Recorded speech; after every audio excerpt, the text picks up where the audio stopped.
Good morning, guys! Actually, right now, I'm currently at a place called Huashan Creative Park. I actually really want to show you around, but it's raining today, so I don't know, we'll see.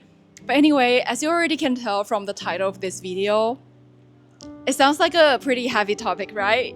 Like, I'm going to share with you why I no longer feel happy creating content.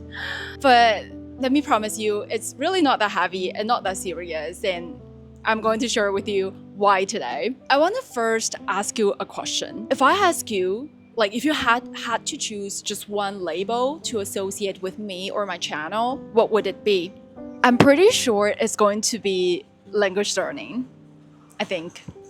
Well, I also associate myself with this label for the past years because this is basically what made my channel successful. Without language learning content, I don't think I could hit 100k subscribers right now. And also language learning contents are also my bread and butter because it usually generates more views. So it means more ad revenues and also more sponsorship opportunities. So basically more money. But currently, I'm in the process of stepping away from this language learning label because I no longer feel happy or excited making language learning content consistently. And I find it interesting that I only realized very recently that just because I like learning languages, it doesn't necessarily mean that I enjoy making language learning content consistently. You know what I mean? I think deep down in my heart, I always wanted my channel to be about my life story, about my journey, my joys, my explorations, my adventures in this world, but also about my reflections, struggles, vulnerabilities, and challenges. But during my content creation journey, there are also so many temptations, distractions, and noises out there. And also, I guess I'm just not brave enough. And I still feel scared, sharing my vulnerabilities on the internet. I just feel like maybe people wouldn't like it and wouldn't like the true me. That's why I ended up kind of just put myself or even trap myself in those labels or in a box that I feel comfortable and also what others think are good. But I don't think it's really something that I'm happy really doing it. To put it simply, my channel is just a human being, if that makes sense. It's not a crafted persona. It's just me. Well, so as a human being, it's impossible to always feel happy or always feel like I'm living my best life, right? So if you have been following me for a while, you probably already noticed that I try my best and I strive to show the full pictures of me, not only the highlights or when I'm like happy, but also my struggles and vulnerabilities. Sometimes it can be really hard to share that part of me because you just don't know what will people think of you, and you're basically sharing your weaknesses, I guess. Anyway, that what you see on my channels are basically what I'm going through or what I'm reflecting on at that moment. And if it's not on my main channel, for sure it's on my podcast. Isn't this whole wall just like super cute?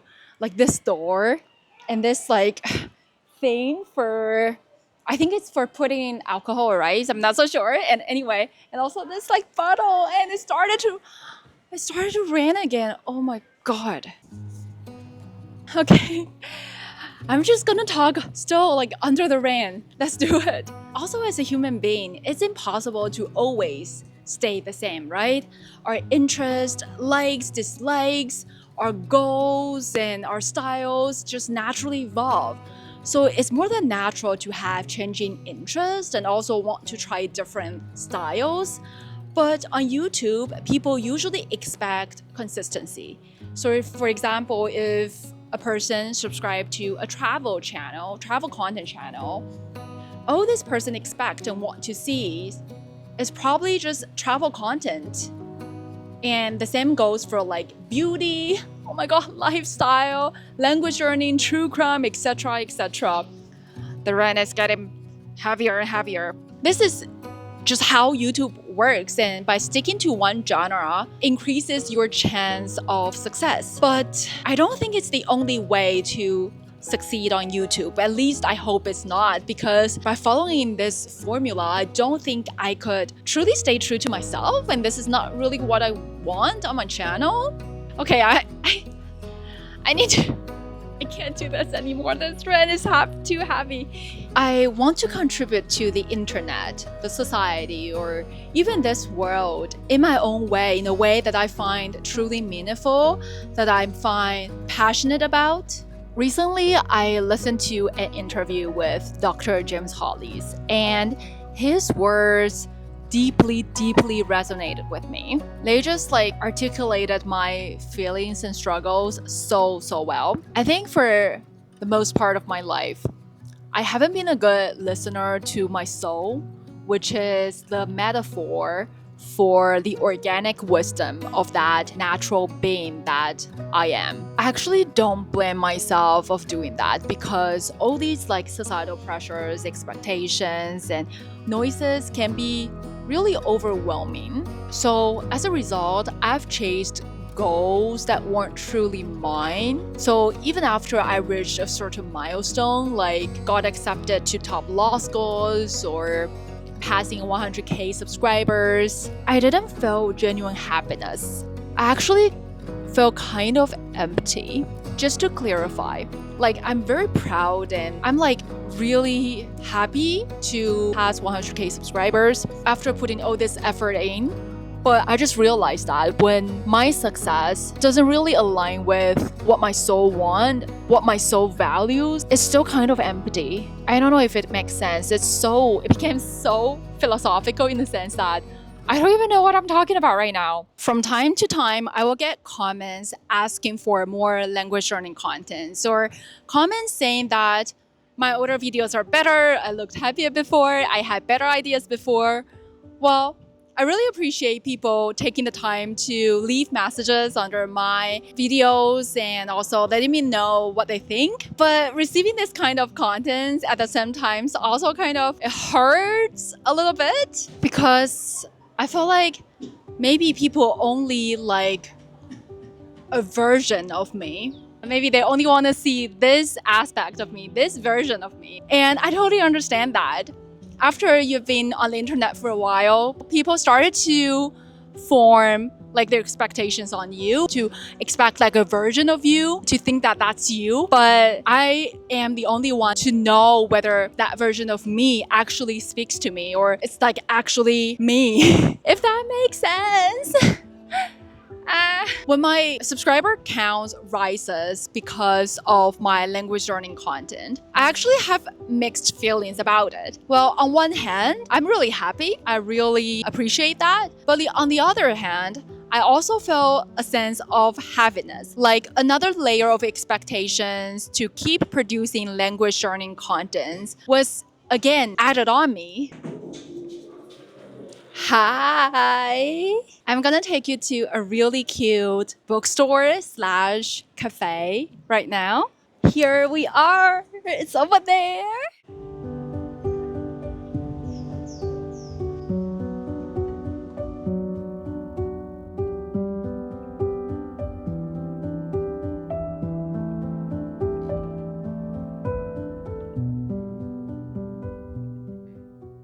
To succeed on these competitive and saturated platforms, I think there's a tendency to productize ourselves. You know, just like turn ourselves into this content making machine, or to craft a specific persona of ourselves. But for me, that way is exhausting and suffocating. Well, it's like really scary to just like present my full and authentic self on the internet. You know, just like what I said, people might only like a version of me. I think that's the only way I can find peace in my heart, in my soul. And oh gosh, I just got bitten by mosquitoes. It's so itchy right now. I'm dying. I'm definitely not feeling peaceful at this moment because it's so itchy. Oh my god. Aw, aw. I hate mosquitoes. Hi guys, so I just entered into a restaurant, a very famous Taiwanese cuisine restaurant.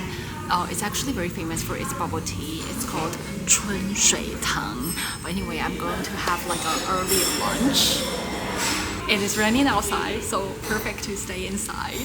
Look at this, my noodles is here. Oh, it looks so good. It smells so good. And my bubble tea is here. Look at this. So, lastly in this video, I want to talk about labels that I mentioned briefly in the beginning of this video. So, in different stages of our life, we will have different labels on us, whether we actually put those labels on ourselves or the society or the people around you put those labels onto you. For example, being a student, employee, entrepreneur, good student, good daughter, good son, a pessimist, an optimist, someone that is ambitious or good looking, fat, skinny, things like that. And I just want to say that the process of taking down the old labels, when you realize it no longer serves you, it no longer speaks to you, this process can be really difficult because you're basically jumping out of your comfort zone by doing that, right? Putting on new labels is also hard work.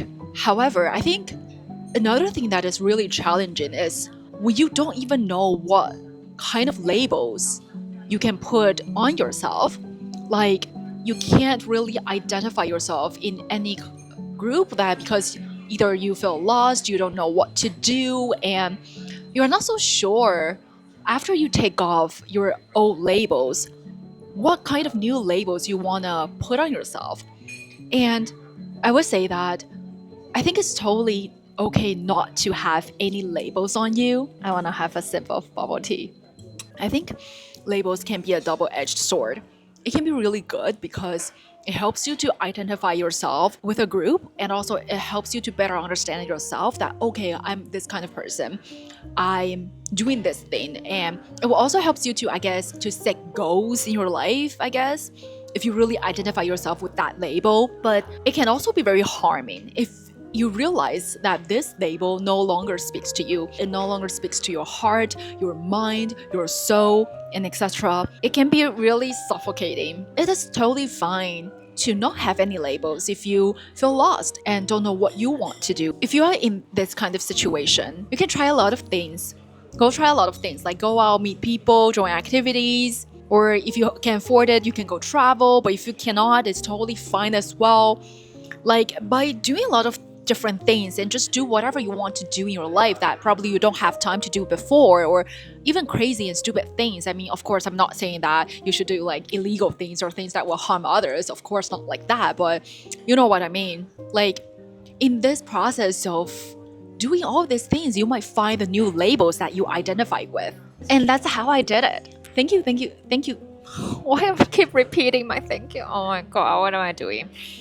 Like, it's kind of slightly awkward to film myself in like a restaurant, like because there are kind of a lot of people around me. Thank you so much for joining me in this video, for watching. If you watch all the way to this point, wow, I really appreciate that. I'll see you again in the next video. Okay, bye bye. I'm gonna keep having my lunch and my bubble tea, this one. Bye bye.